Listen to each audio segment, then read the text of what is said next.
Before we start tonight's program, this is a reminder that this episode will address various topics related to mental health, and a reminder about multiple sclerosis. These may be sensitive to some of our viewers. Viewer discretion is advised. We remind you to please consult your doctor, your mental health professional, your outreach group, your sponsor, or specialist before adopting any change to your dietary, physical, and or mental health regime. If you're looking for options with respect to mental health, contact SAMHSA, the Substance Abuse and Mental Health Services Administration, at 1-800-662-HELP. That's 1-800-662-4357. The service is open 24 hours a day, 7 days a week, 365 days a year, and is a confidential, free information service for individuals and family members facing such stressors. Importantly, if you're feeling suicidal crisis or emotional distress and need to be put in touch with a crisis center, call the Suicide Prevention Lifeline at 1-800-273-TALK. That's 1-800-273-8255.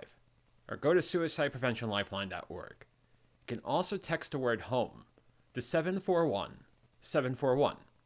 Those resources are also available 24 hours a day, 7 days a week.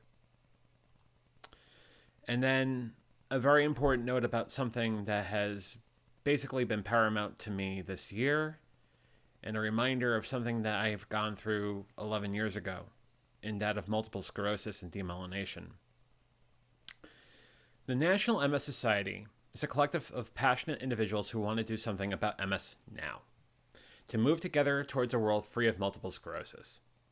Multiple sclerosis is comprised of unpredictable and often disabling flare-ups of the central nervous system.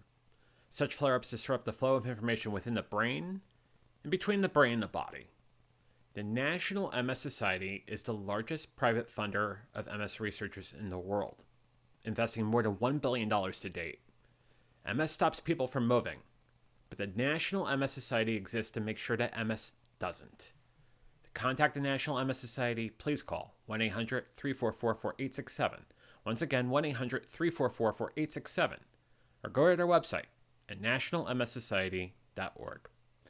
Thank you to all of you who have donated money to this amazing organization, and also those of you who have gone to the National MS Society to learn more about multiple sclerosis and demyelination. It touches me and over the 1 million people in this country that have multiple sclerosis in so many ways, and we appreciate all of you. And on that, let's begin. On the Tuesday night show, we talked about bullying, a very common form of external conflict, when we have conflicts with others, or when they have conflicts with us, for reasons we know, or for reasons we don't know. Tonight, we talk about internal conflict, and sometimes more than not, that comes from places we don't know about, unless we start working at it. Whether it is our environment, whether it was something we learned over time, we have to identify where these conflicts come from, these thoughts and perceptions. It helps us become better in that light. This is the Venture Forward.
Good evening, or good morning, or good afternoon, wherever you may be, and welcome to the Venture Forward. I am John Venturini, a recovering addict of alcoholism, overeating, obesity, and compulsive gambling, and it is an honor and pleasure to see all of you tonight on YouTube, Facebook, and Twitch. The internal conflict story is something that I think we have talked about on the periphery in the past. But I think tonight we're going to take a step back and look at exactly what that is. Where does it come from? What sort of common things cause internal conflict? Whether it's something that is manifesting from our depression, our anxiety, our PTSD, any of that. And then becoming one with exactly what we need to do around it. I'll give you a hint. We've talked about some of these techniques before, but it's worth addressing again. But I want to say hello to all of you on Facebook, YouTube, and Twitch. Who wins the door prize tonight? I believe it was the guest from last episode on Tuesday. It's Austin. How are you? Hope you're doing well this evening. Also on Facebook, we have Matt Haas, co-host of VF Talks, that airs Friday nights at 6:30 Eastern, 3:30 Pacific. And on YouTube, we have Sue, who says, good evening, doing well. I'm doing well. Hope all is well by you. Internal conflict. When we are faced with people giving us this sort of tete-a-tete, if you will, or any sort of malaise or any sort of conflict, it's easier to identify. I know where the conflict's coming from. But when it stems in us, it becomes difficult. But it could be something that existed from earlier in the day, earlier in the week, earlier in the month, earlier in our lives. It could be hereditary for all we know. Working through it is definitely part of the journey. And quite frankly, it's important. That's why we go to our toolbox. That's why we go do the things we need to do to make sure that we are taking good care of ourselves mentally. So let's talk about that.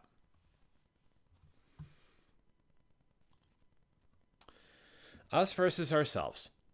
We talk about conflict in literature. We talk about man versus nature, man versus society, man versus the unknown. And then, of course, there's man versus himself. And that's exactly what we're talking about tonight. Us versus ourselves. So let's talk about exactly what tonight's show is going to be. We're going to talk about bullying and the incredible presentation that Austin did on Tuesday and how that relates to tonight's story. We're going to talk about what is internal conflict. We're going to talk about the different types of internal conflict.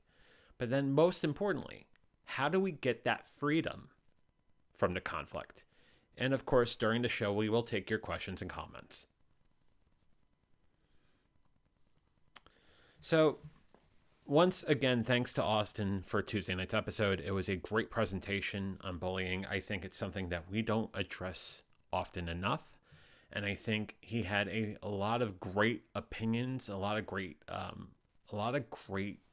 talking points that are important. Bullying, as we know, stems from a lot of places and a lot of different people. We don't know exactly which area it's going to come from. We don't know which person's going to pick a fight with us. And as Austin alluded to on Tuesday night, there are ways to combat bullying. Whether it's by outreach, whether it's by communication, there are ways to combat it. Here is something important, though. Internal conflicts stems from a lot of different areas and from a lot of different situations as well. It could be a whole treasure trove, a whole different set of situations and areas and people and places and ideas. And yes, there are also ways to overcome that internal conflict. So what is internal conflict? It's the struggle occurring within the character's mind. So we talk about this in the literary sense. This is actually the definition as portrayed by Wiki. But in the grand story of life, aren't we all characters? Basically our point of view, but we can't reach it exactly. As opposed to external conflict, where we're grappling some force of nature, some force of themselves, such as a war or chain breaking off of a bike, things that we are not in control of. These are things we are not able to get past a roadblock, but we could be very tangible exactly on what that roadblock is. We could see it. It's something that we know is going on. Usually, the conflict that we deal with, as you'll see through the list of different conflicts we talk about internally, is either ethical or emotional. And if you think about this in that sort of way, more times than not, we end up asking ourselves questions like, what was it I did wrong? What did I do to cause this? When we don't know exactly if there was anything we did do that caused this. We have no idea. So the hesitation and those sort of moments of self-questioning is definitely part of the calling card of internal conflict. There's a whole list of different things. We'll get to that in minutes as what we deal with and what the sort of symptomology, if you will, of what we go through when we have an internal conflict. And usually we come across an internal conflict when we need to make a decision. That's the most intense form of internal conflict because we don't know what to do. We have no idea. And we have that fight with ourselves between our heart and our mind about exactly what path is the best way to go. The bad news is that, and this is going to come as no shocker to anyone, there's no simple formula to resolve this. But when we free ourselves from exactly what is going on, the healing can start, and we could start thinking about it from different perspectives. We could start diverting our energy to other places, more productive places. At the end of the day, it's about balance, right? It's about what our heart thinks versus what our brain thinks. And if you think about all of that, and we talk about these sort of common internal conflicts and the common sort of features that arise when we have internal conflict, it'll become very apparent. I'll go back to Maine for a second. One could make the argument that when we are knee-deep in internal conflict, it could cause us down many perilous roads. In my case, it was definitely part of why I overate. Part of the reason why I was a class 4 morbidly obese gentleman. Part of the reason why I'm an alcoholic, and part of the reason why I had a gambling problem. There are much less dire ways that we deal with internal conflict, and then there are much more serious ways of internal conflict. Much more serious ways we deal with internal conflict.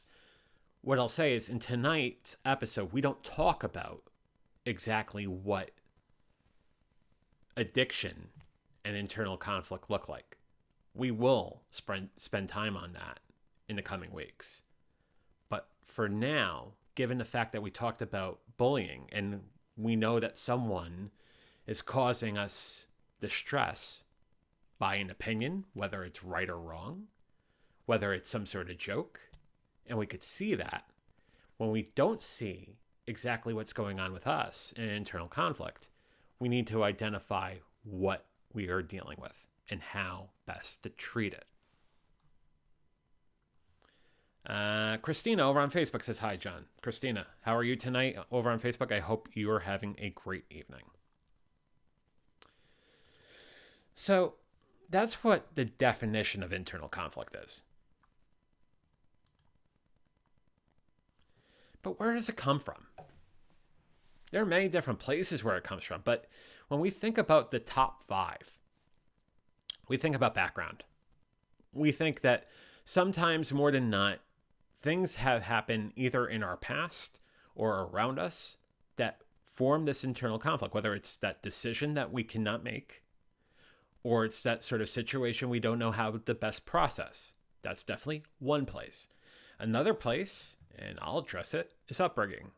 And when I say upbringing, not necessarily your familial upbringing. It could be going to school.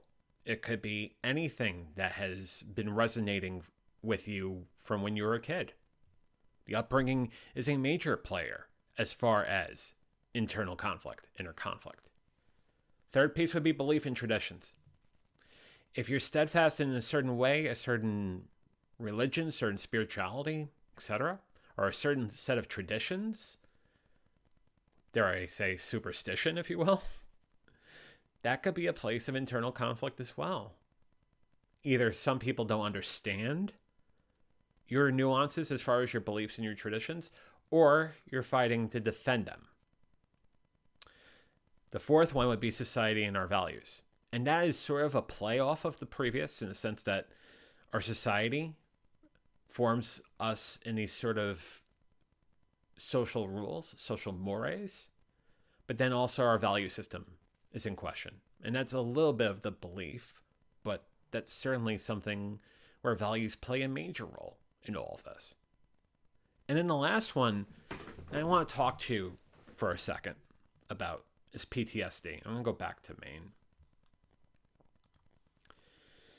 PTSD, usually we talk about as far as veterans or whatnot that come back from a war and they suffer post-traumatic stress disorder. PTSD, more times than not, at least in the mental health circle, is being found in situations that are not necessarily physical in nature. Could be mental duress. Could be a situation of a long sort of situation where you didn't know how to arise from your opinion, where you felt that you were a victim of group speak, or where your opinion or your voice was shunted. That has been aided to some diagnoses of PTSD within the last 10 to 20 years. So PTSD is very much a common facet to this list. Whether the question is that the PTSD came from something that was more mental, more relationship-based, more, the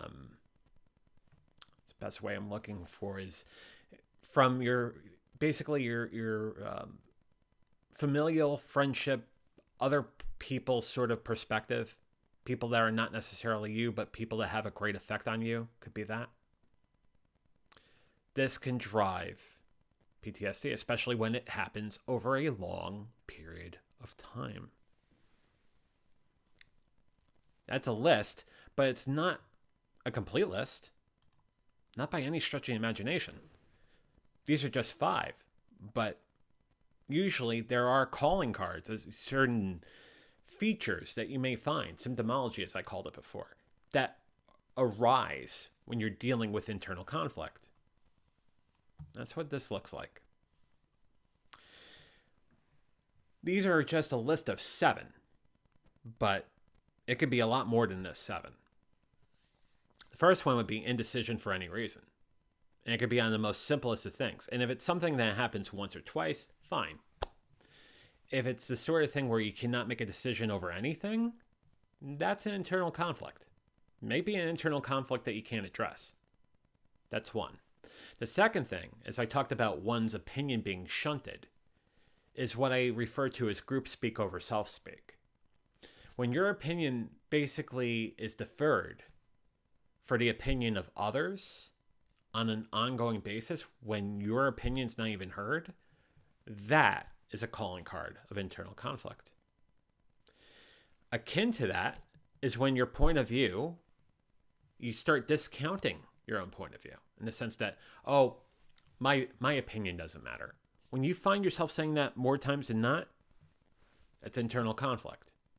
And akin to that is the sense that you have a doubt of your own credibility.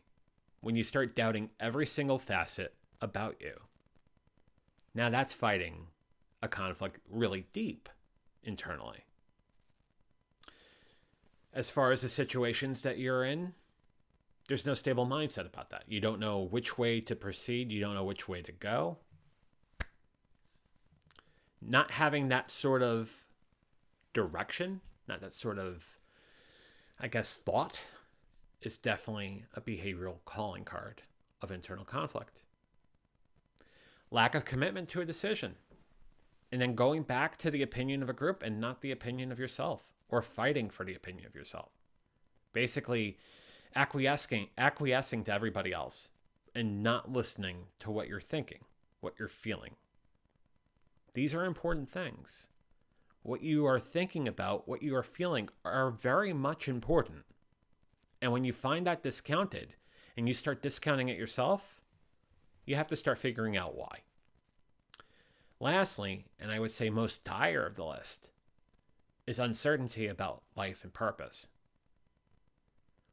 When you mull your life and mull your purpose, and there's no sort of concrete way of saying, hey, I'm here to do this, or I'm here to do that, or I'm looking forward to doing this, or I'm looking forward to doing that.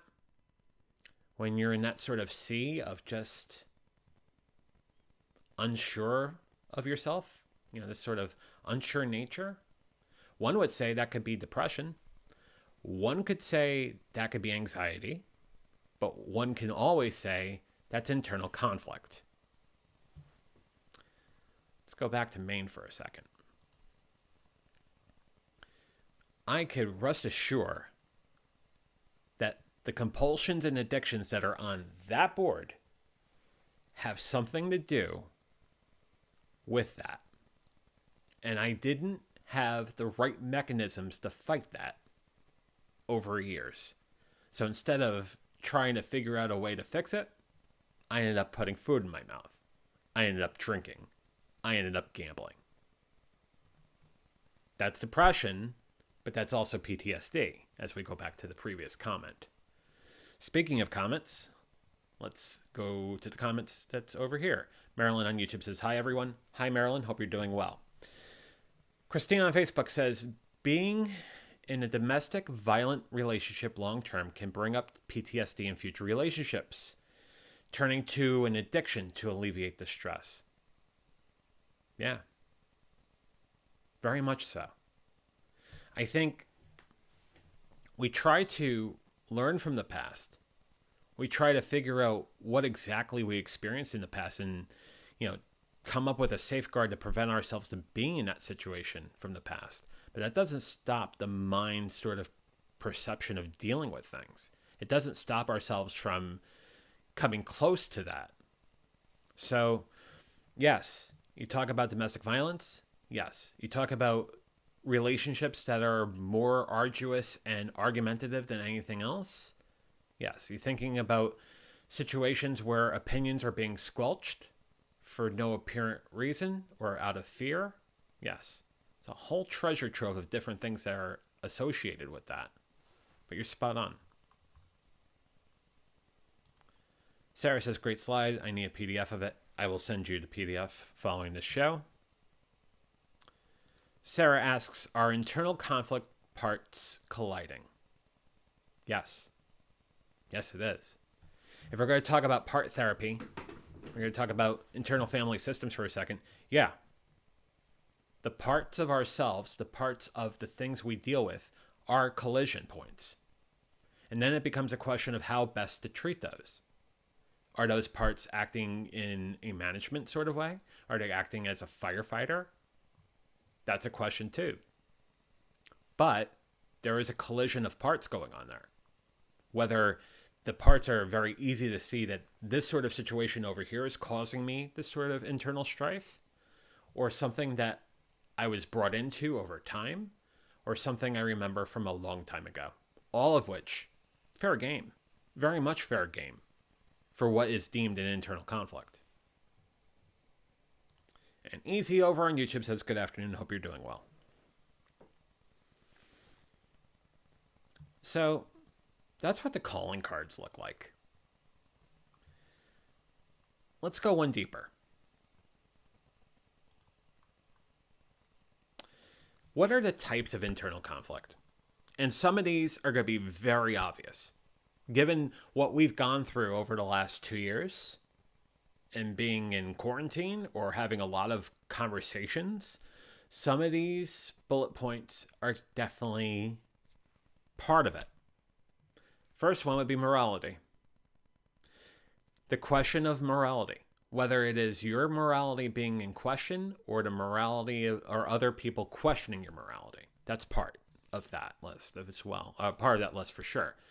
The next one would be religion, which is almost like existential, but it's a bit different. Religious ones are church-based sort of conflicts, whether it's something that happens out of a church service or something that you do with your congregation or belief system. That's definitely a type of inner conflict. The third one is something where you know full well what's going on, political. And I think within the last, well, let's be frank, the last 20 years, political internal political conflict has been very much on the precipice of all our minds. If you haven't been in any sort of political discussion with friends or family or whatnot, you're a very lucky person. I can't say I've been so fortunate. And I can rest assured that there are many of you watching and listening tonight that are not fortunate as well in that light. We've been in a political discussion or two, and then some. The fourth one is something that is very resonant to me. I'll go talk about that for a second. Self-image. We try to do so much for ourselves by way of our health, whether it is physical or mental. But if we've had a long bout with obesity or a long bout with this sort of thing or that sort of thing, it's going to be very hard to see ourselves for what we actually have done. I talked about this a couple weeks ago, 3 weeks ago, as far as the weight loss, in the sense that I don't have dysmorphia anymore. But there are still times, and I will be honest with you, within the last week, where I still have moments where I see myself in the mirror and I still see a 480-pound guy. And it's going to take a very long time to work through that. But being able to identify the fact that I'm certainly not 480 pounds. And realizing that it's just my mind holding on to something and not me working through it, or at least recognizing and working through it by not giving it the mind that I need to give it, because it's just extraneous, is most important. But self-image, definitely part of that list. Love is definitely an inner conflict. The conversations we have with others as far as relationships, the conversations we have with others as far as intimate relations, is definitely a type of inner conflict. When we talk about interpersonal conflict, that is things we have between friends, between family, between colleagues, between this person, that person. It could be very much very much a part of our daily sort of existence that we have these interpersonal communications, which could mean that there's a lot of chance for interpersonal conflict. Being aware of it and having a way around it is important. And then the last one, kind of related to religion, but existential. So the question of the universe versus a God, the question of polytheism, a question of many different forms of existence. Like, where did we come from? That sort of question. Big Bang Theory or what have you, right? Are questions about our existence definitely an inner conflict. The question is, I could talk about this from my own perspective for a second. As I have gotten older, that last one has come up more times than not. You don't usually have that conversation with yourself at 25. You definitely have that conversation with yourself at 44. So, existential inner conflict, very much a portion of that list.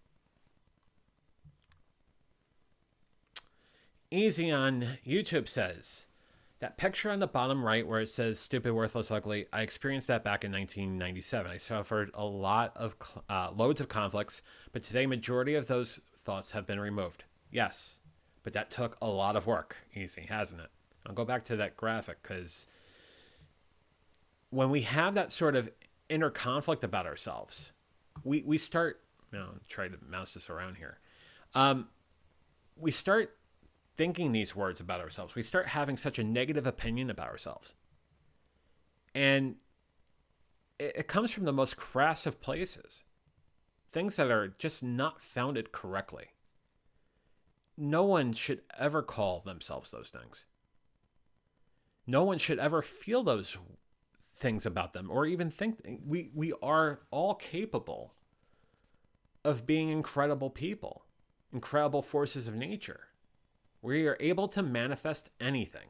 I am truly a big believer in that. If I forget about that, all I have to do is look at that board over there and remind myself what hard work and believing in myself can provide me. Another comment over here. Easy says, my experience or opinion, I had anxiety, but it was my thinking problem. When I faced myself honestly and faced the facts about myself, that was causing my own problems and went away. Yes, it requires work. As I said at the beginning of this, there's no easy solution. It requires a toolbox. It requires us doing that work.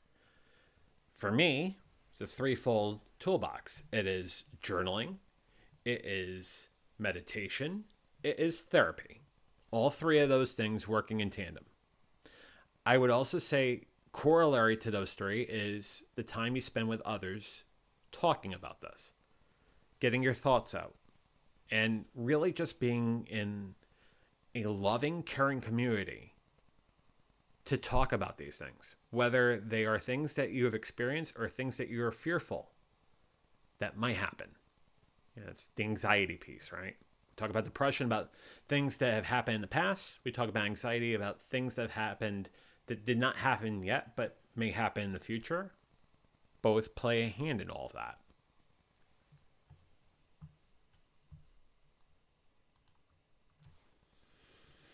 Those are different types of inner conflict. How do we get freedom from it? 5 steps. And they are not easy because, like I said before, it's not an easy sort of solution. I would say there are also things that you have to do aside of this to work through it as well. The first thing you need to do is acknowledge that there's a conflict. We go back to that calling card list. If you start feeling those sort of feelings or you're doing those sort of things, you are acknowledging that there is a conflict because you're not acting to the best of your ability. You're not acting to the best of yourself. Not by any fault that is transparent, not any fault that's on the surface, but there is a conflict. The second step would be breathing and detaching. So basically, having agility with those thoughts, but not removing yourself from those beliefs. Hold on to your beliefs, but don't hold on to those beliefs that are so irrational. Realize what's there, but also realize what fear has brought you. And then be basically detached from that because they're not serving you anything. You know what you're capable of. Don't be in fear of things that you have any sort of fear about. You think about serenity. You think about that. It's important. I think the next thing is gaining lucidness, clarity, right? When you don't understand something, the best thing you could do is educate yourself. Whether it's a question of doing research or asking questions or figuring out things on your own. My thought is that if you're trying to research something that's well out of your world, make sure you can research it from many different points of view so you can come up with the best sort of formulative opinion about it. The fourth point in calming your mind down goes to that toolbox, right? Meditation, journaling, therapy. Calming your mind down in the moment, taking a step back, taking a walk around, just resetting and coming back to it. But at that point, you've removed yourself from the moment and the anger is not there anymore. You're not so intensified anymore. You had a chance to calm your mind down. The last point, which is very important, is identification and reassessment. When you go through that list and you start talking about it, start journaling about it, start educating yourself about what's going on, you now can put a calling card around it. You can figure out exactly what's going on. The calling cards have forced you down this road, but then you are able to identify exactly what's going on. And then it gives you a chance to reassess, right? In a case of me, if I'm wondering about why I'm having such a hard time with my dysmorphia, I have to identify the fact that I was very, very obese for a long time. And I still have those thoughts of me in the back of my mind. I still think of myself as that person. When I reassess myself and I see that I've done so much, I don't think that way anymore, but it doesn't prevent it from coming back. The best thing I can do is keep working towards a better existence, as what I've been talking about on this show since the very beginning. The better existence, for sure.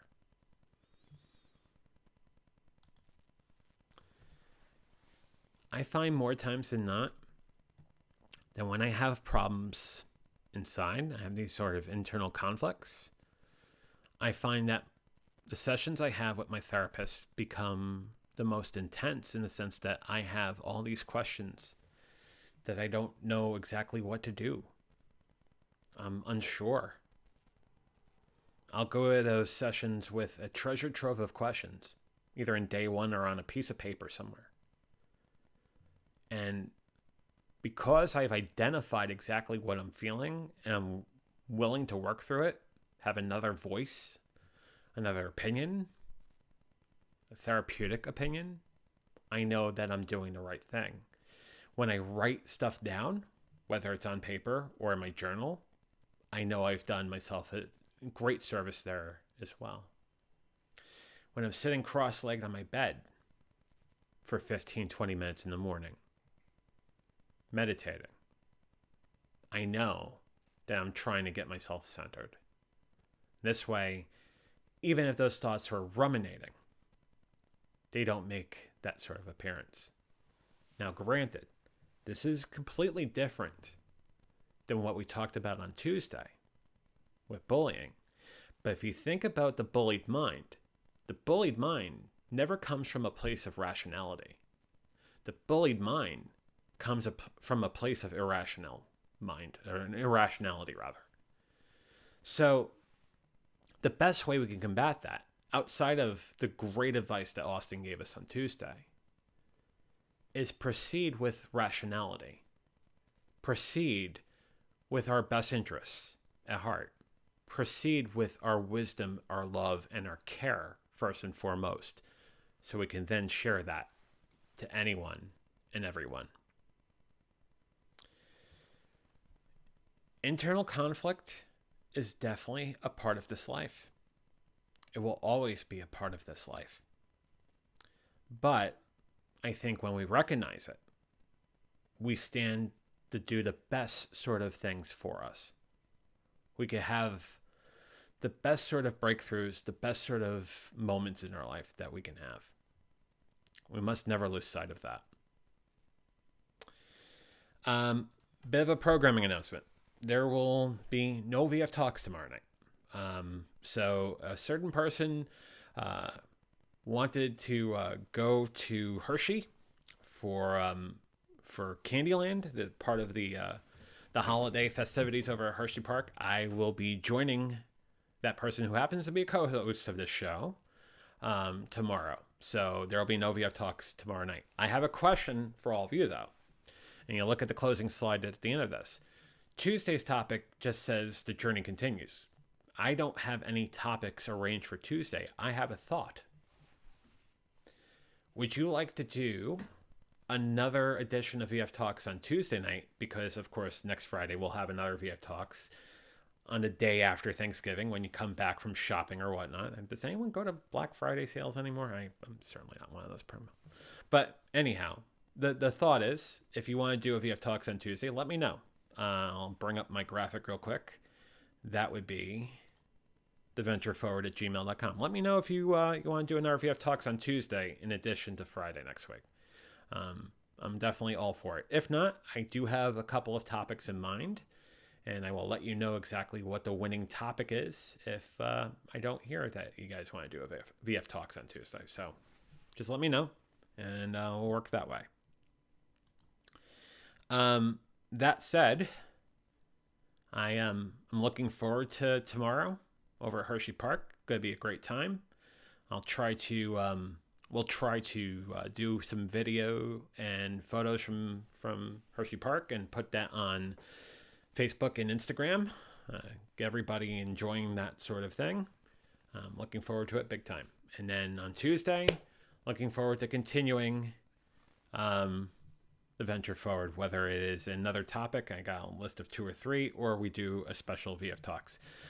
Co-host Matt Haas says, don't play whack-a-mole with your co-host, haha, because he is a self-professed king of whack-a-mole. I don't know about you, audience, but that sounds like a challenge. And that sounds like that may get on video. Just saying. That might happen. Oh, man. Anyhow, I will say the same thing I say at the end of every Venture Forward and VF Talks. Stay safe. Stay sane. Stay strong. Stay sober. You're worth it. I'll see you next Tuesday at 8 Eastern, 5 Pacific for the next episode of The Venture Forward. Have a wonderful night. Fly be free.